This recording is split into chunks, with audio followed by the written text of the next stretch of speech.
Dengue জ্বরের প্রকোপ দিন দিন বেড়েই চলছে। এই জ্বরে শরীর দুর্বল হয়ে যাওয়ার পাশাপাশি খাবারের রুচি একদম কমে যায়।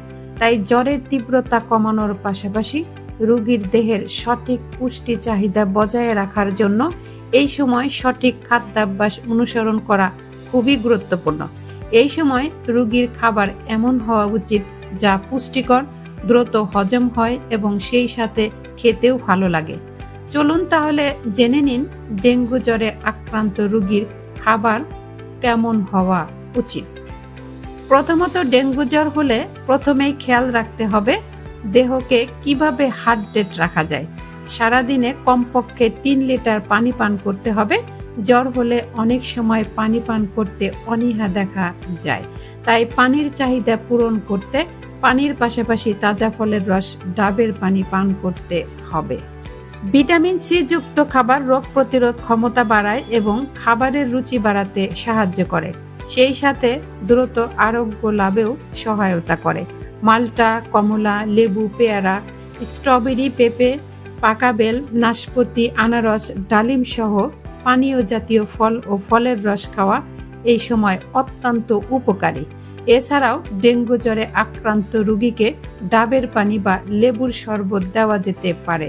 এগুলো শরীরের ইলেকট্রোলাইটের ভারসাম্য বজায় রাখে এবং দ্রুত সুস্থ হতে সহায়তা করে।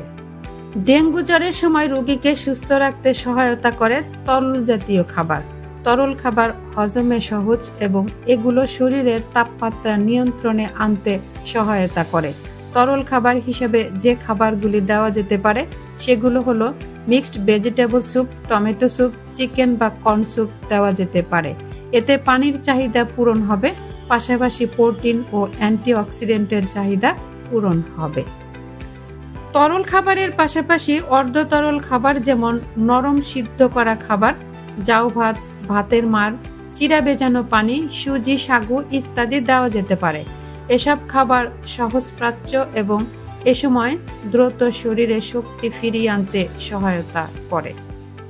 এ সময় কিছু খাবার একেবারেই এড়িয়ে চলা উচিত, যেমন ভাজা পোড়া, বাসি খাবার, বেশি মশলাযুক্ত খাবার, পনির, বাদাম, ঘি, তৈলাক্ত খাবার, গরু বা খাসির মাংস, মাংসের চর্বি ইত্যাদি। এগুলো খেতে মুখে অনেক সময় সুস্বাদু লাগলেও আসলে ডেঙ্গু রোগীর স্বাস্থ্যের জন্য ক্ষতিকর।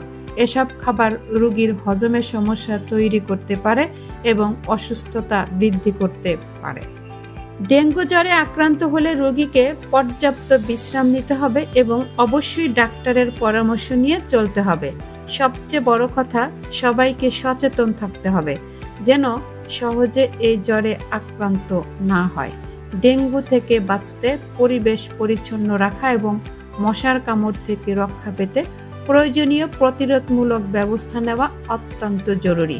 মনে রাখবেন, সচেতনতাই ডেঙ্গু প্রতিরোধে আমাদের প্রথম পদক্ষেপ। সবাই ভালো থাকুন, সুস্থ থাকুন, নিরাপদে থাকুন।